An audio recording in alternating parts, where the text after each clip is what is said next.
I know you've heard about the quote that talks about learning from other people's mistakes. And between me and you, I'd much rather avoid a mistake if I had the opportunity to. So in this video, I'm going to be letting you know 5 silly mistakes that I have made during my exam preparations, which you should not do. Because I'm already giving you expo, so why should you? Okay, let's go right into it. Firstly, skimming. Another word for skimming is passive reading. So basically, it's just this, this kind of thing where you're just reading, and you feel like you're doing work, like you're actually doing something. That's not work. You're meant to write what you're reading down. I don't know about you, but then there's something that writing does to your memory. It just helps you retain things. It just helps you express it in your own word without having to cram or without having to look like, oh, you're working so much. At the end of the day, you actually worked nothing. So the thing about passive reading is, you're just reading, you're swiping through the pages. You've probably read or completed 50 pages and you feel like, yes, I've done a lot today. What is the lot that you have done? What is the proof that you've actually understood what you read?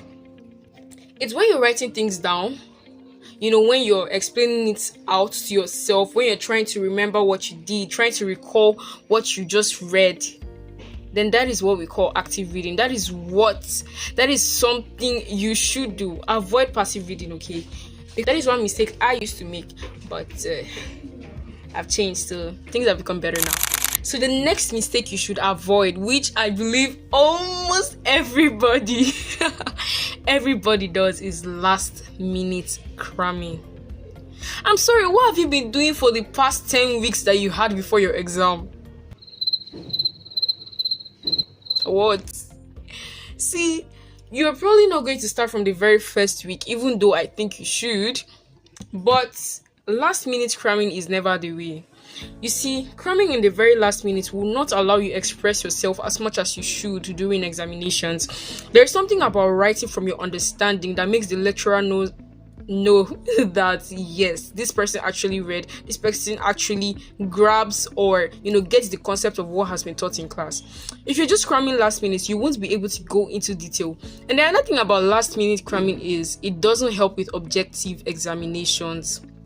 Objective examinations are multiple choices where you have A, B, C, and subjective as well, because there are some lecturers that go in details, like they go really, really deep, and they ask the objective questions based on your understanding. So if you're into last minute cramming, how exactly do you want to conquer multiple choice questions? For me, I'm not really a big fan of multiple choice questions. I'd rather prefer writing theory and stuff. But then since we just can't avoid OBJs, what do we have to do? Study. Okay, if it's possible for you, start from the very first week. I start from the very first week. Some people don't like to do that, but then just don't start the night before or the week before exams, please. How do you plan to grasp everything that you've learned in 10 weeks, please? Or 10 weeks or more or less. I just know you don't have 1 week in a semester.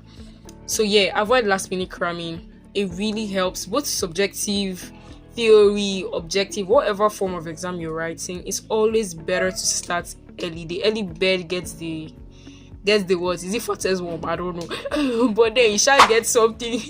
So yeah, always start early. Avoid last minute cramming. Another mistake which you probably didn't see coming is avoiding breaks. Yes, I know you can do it all, Superman. Batman, whatever. But please, why are you not taking breaks during your study time? You want to study for 24 hours and 7 days stretch. Like, you don't like sleep, ma, or anyone.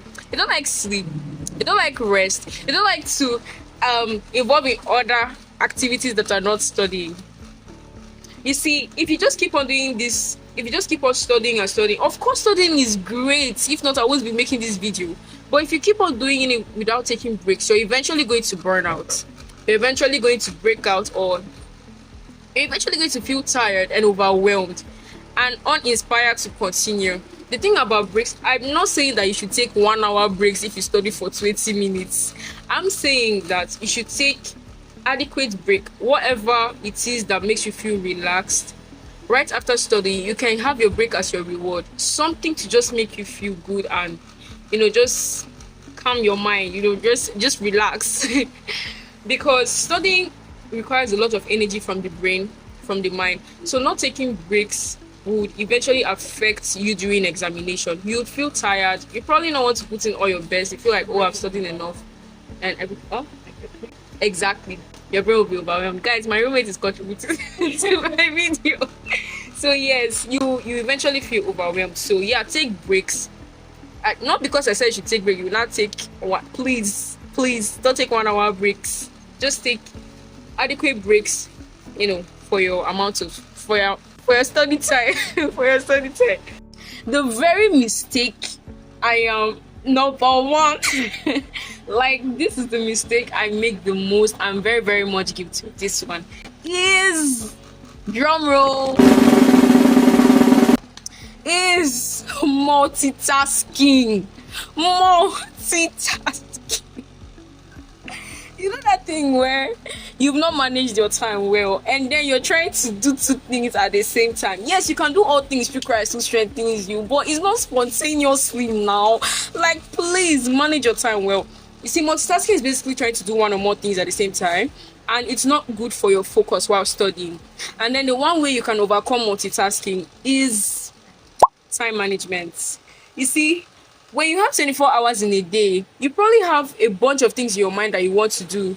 But then the best way you can achieve those things and focus is to allocate time to those things. If you just wake up, like I literally just did this thing it's like 2 days ago. You wake up and then write down the things you plan to achieve today. You say, I'll wash, I will read, I'll da. And then you're not allocating time to it. You're eventually not going to finish those things that you wrote down. Like, please, I'm literally talking to myself right now. So yeah, that's the thing about multitasking. You need to allocate time to what you're doing. Say, I'm going to study this topic from 2 o'clock to 4 o'clock, and then from 4 o'clock I'm doing something else. So yeah, that's just the thing. Manage your time well so you avoid multitasking. It doesn't help with your focus, and focus is one of the top ways you can excel academically while studying. So yeah, please don't be like me, okay? Thank you. And then the last mistake I have made, which you should avoid, is not subscribing to my YouTube channel. Yes, since I'm the creator of this channel, I can't subscribe to my channel. YouTube doesn't allow it. That's a mistake I have made. So you should avoid that too. You have the opportunity to subscribe, because how else will you get academic tips? Oh, Jesus. You see, I'm crying for this one because when you watch my videos, you get to learn tips, you get to learn more ways you can thrive academically, and avoid these mistakes I have said though. So please, okay, like, do something good for yourself now. Click now. Thank you so much. Thank you. Okay, I'm sure you've enjoyed this video, so you can decide to add a thumbs up, comment what your favorite part has been, comment something new. Also tell me some mistakes that you've made in the past during your exam preparation, so that I would avoid those mistakes as well, and then other viewers can also avoid it. Thank you so much.